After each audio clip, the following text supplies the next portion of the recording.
ईश्वर का नाम, प्रभु का नाम सदा सुखदाई है। इंसान कैसा भी हो, अमीर गरीब, राजा रंक, ईश्वर का नाम जो भी जपता है वो ही सबसे सुखी है।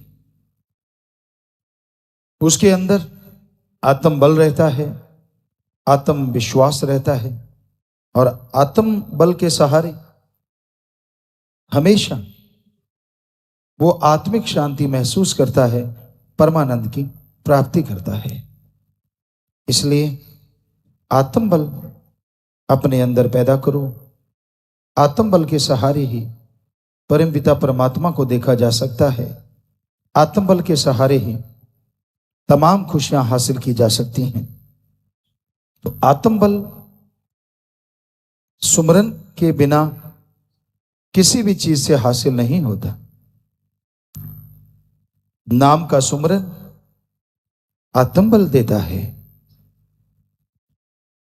नाम उस ओंकार का मूल मंत्र,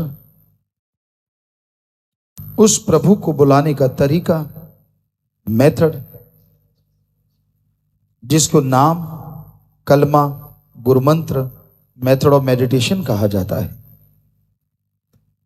तो ईश्वर का नाम लो, चलते बैठ के, काम धंधा करते, लेट के, जितना भी आप सुमरन कर लेंगे मालिक की दरगाह में मंजूर कबूल जरूर होगा।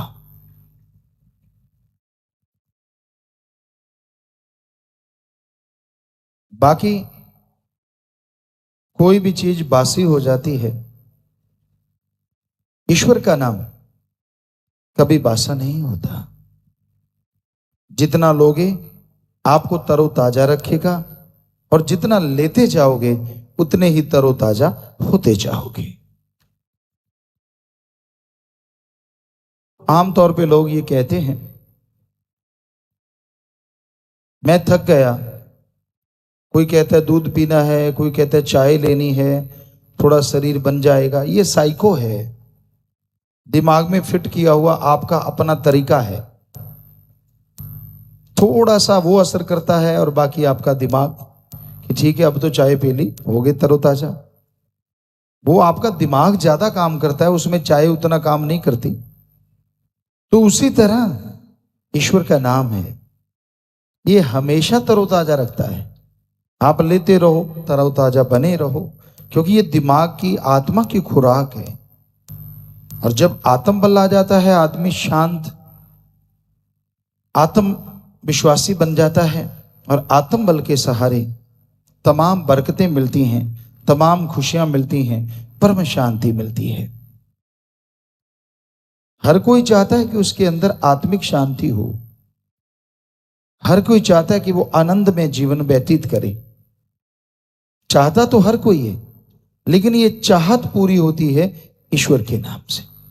अगर पैसे से होती तो दुनिया का सबसे ज्यादा धनाढ़ आदमी सुखी रहता, पर उसको भी हजारों टेंशनें हैं, दुखी है, परेशान है, गमगीन है।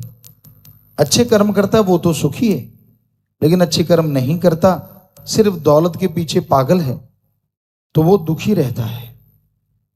तो सारी दुनिया में परम शांति के लिए, परमानंद के लिए अगर कोई तरीका है तो वो प्रभु का नाम है, ईश्वर की भक्ति है। आप ईश्वर की भक्ति जब करते हैं तो एक आनंद, एक लज्जत सारे शरीर में दौड़ने लगती है। तो हम यूं ही नहीं कह रहे कि नाम तरोताजा कर देता है। इतिहास गवाह है। नाम जपो, दिमाग में बिठा लो कि जैसे नाम जपूंगा मैं तरोताजा हो जाऊंगा, मेरे अंदर शक्ति आएगी, और बस नाम का सुमरण करते रहो। वचनों पे पक्के रहना जरूरी है। मान लीजिए कोई आपको हीरे मोती देता है, पर आपका जो दामन है, आपकी जो झोली है, वो नीचे से फटी हुई है। बस आपका ध्यान इधर है, हीरे मोती डल रहे हैं, आप चले जा रहे हैं, वो डल रहे हैं, नीचे गिर रहे हैं, डल रहे हैं, नीचे गिर रहे हैं। ऐसे ही होता है अगर आप वचनों में गलती कर देते हैं तो पीर फकीर गुरु तो मालिक से आपके लिए हीरे मोती दया में रहमत खुशियां देता है, पर आपकी झोली फटी होने की वजह से वो सारी चली जाती हैं वापस।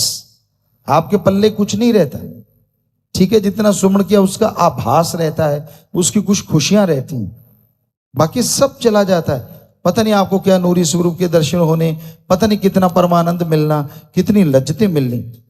तो इसलिए वचनों पे पक्के रहो, अपनी झोली अपने दामन को फटने ना दो। कई बार होता है यार गलती कर लेंगे माफी मिल जाएगी। यहां नहरें हैं, वो लोग जानते हैं, मोघा कहते हैं जो नहर में होता है, वो एक नाला एक खाड़ा बन के खेतों में पानी जाता है, 2 किलोमीटर तक भी पानी जाता है। अब नहर से 2 किलोमीटर दूर पानी लग रहा है, नहर के पास अगर वो पानी टूट जाए तो, क्योंकि हमने तो ये बहुत देखा है, तो आदमी दौड़ के आता है, अब 2 किलोमीटर आने में 10 मिनट लगे, फिर उसको बांधने में तब तक बहुत ज्यादा टूट जाता है, बांधने में बहुत टाइम लगता है।